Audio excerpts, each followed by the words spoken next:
Belt के buckle के टकराने की आवाज ने दृष्टि के दिल में खौफ भर दिया। एमी ने बिना कुछ सोचे समझे बेल्ट उठाई और पूरी ताकत से दृष्टि पर दे मारी। स्टक। दृष्टि की चीख पूरे कमरे में गूंज उठी। एमी रुका नहीं, वो पागलों की तरह उसे मारने लगा। बेल्ट के हर वार के साथ दृष्टि का शरीर नीला पड़ता जा रहा था। उसकी चीखें सुनकर सैम, विक्की और डैनी अंदर भागे। अंधेरे की वजह से दृष्टि का चेहरा ठीक से नहीं दिख रहा था। सैम ने एमी का हाथ पकड़ा। रुको एमी, ऐसे तो ये मर जाएगी। सैम दृष्टि के पास गया। मिस लाल, जिद छोड़ दो। देखो तुम्हारी हालत क्या हो गई है, बस बता दो चिप कहाँ है। दृष्टि की आंखों से अब आंसू नहीं, जैसे लहू बह रहा था। उसने सिसकते हुए कहा, मैं एक ही बात कितनी बार कहूं, मुझे नहीं पता। अब बाकियों का गुस्सा भी 7वें आसमान पर था। उन्हें लग रहा था कि यह लड़की उनके करोड़ों के नुकसान पर हंस रही है। एमी बेड के दूसरे कोने पर बैठ गया। उसकी सांसें तेज चल रही थीं।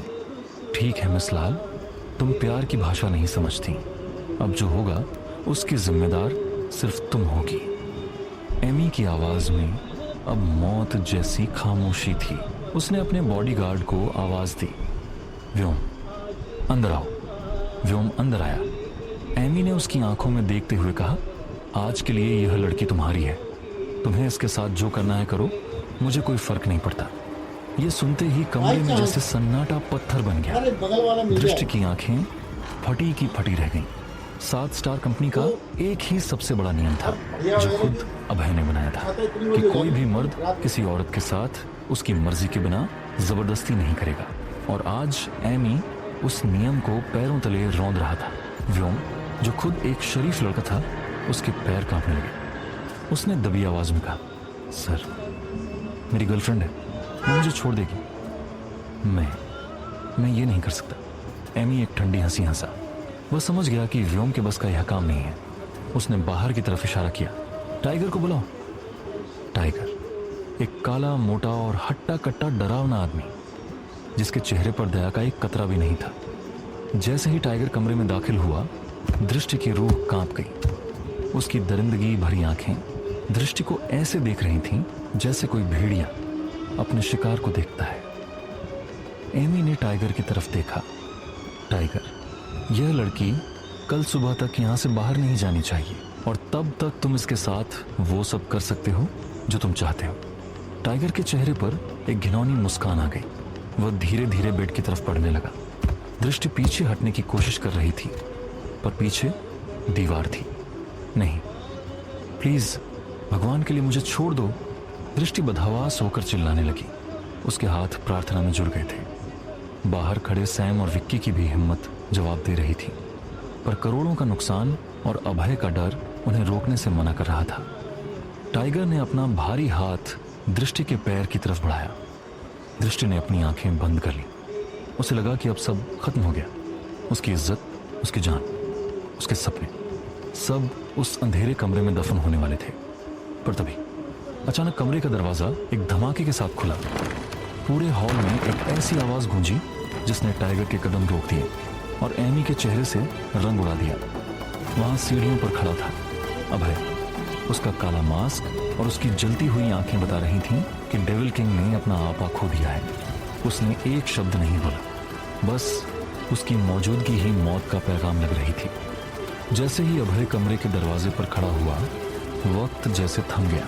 उसकी आंखों में एक ऐसी बर्फीली ठंडक थी जिसे देखकर रूह कांप जाए। टाइगर, जो कुछ पल पहले शेर बना हुआ था, अब एक भीगे चूहे की तरह कांप रहा था। एमी, सैम, विक्की सब अपनी जगह पत्थर बन गए। अभय का खौफ ही ऐसा था। एमी ने थूक गटकते हुए टाइगर को इशारा किया। सब दबे पांव कमरे से बाहर निकल आए। अभय की नजरों का सामना करना किसी जलती आग में कूदने जैसा था। एमी ने बहुत धीमी आवाज में हकलाते हुए कहा, हाँ अभय, हम बस उसे डरा रहे थे ताकि वो सच उगल दे। अभय ने एक शब्द नहीं कहा।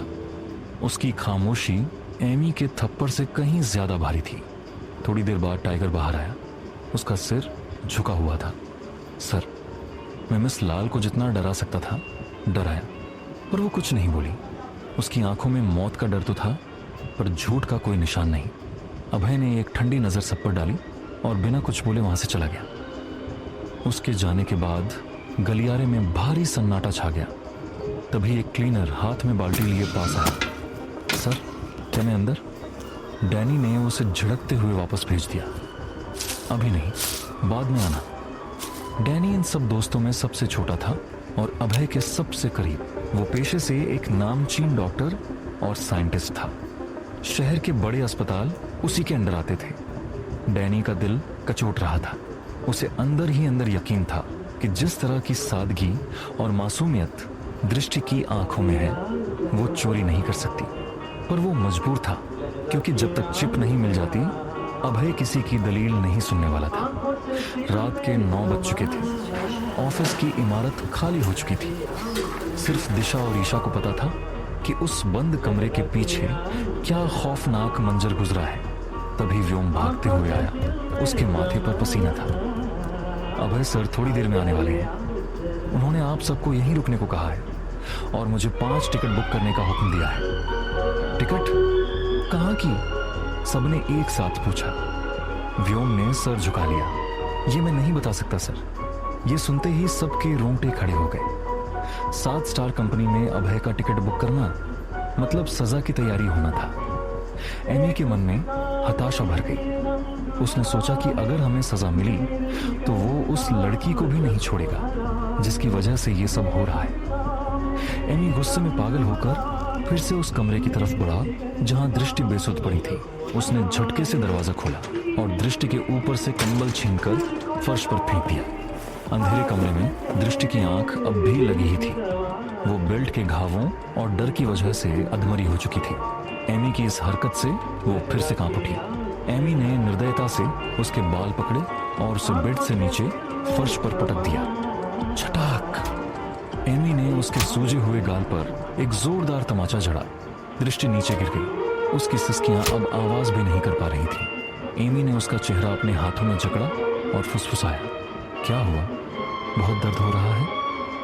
याद रखना मिसला, अगर तुम्हारी वजह से हमें दर्द हुआ तो तुम्हें इससे 1000 गुना ज्यादा सहना होगा। एमी का हाथ अब दृष्टि के कंधे पर था, जो धीरे धीरे उसकी पीठ की ओर नीचे सरकने लगा। जैसे ही दृष्टि ने उस अपवित्र चूर्ण को महसूस किया, उसके अंदर की सोई हुई हिम्मत जाग उठी।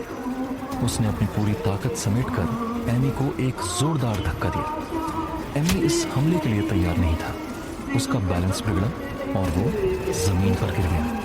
एक मामूली सी लड़की से हार मान लेना एमी के अहंकार पर चोट थी।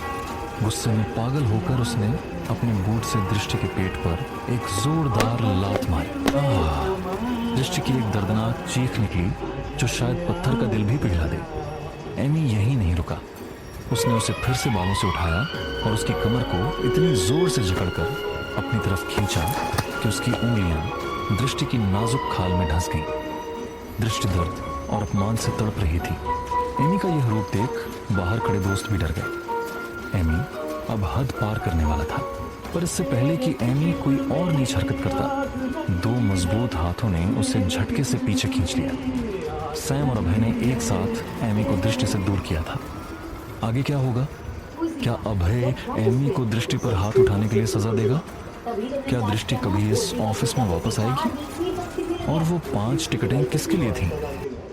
अब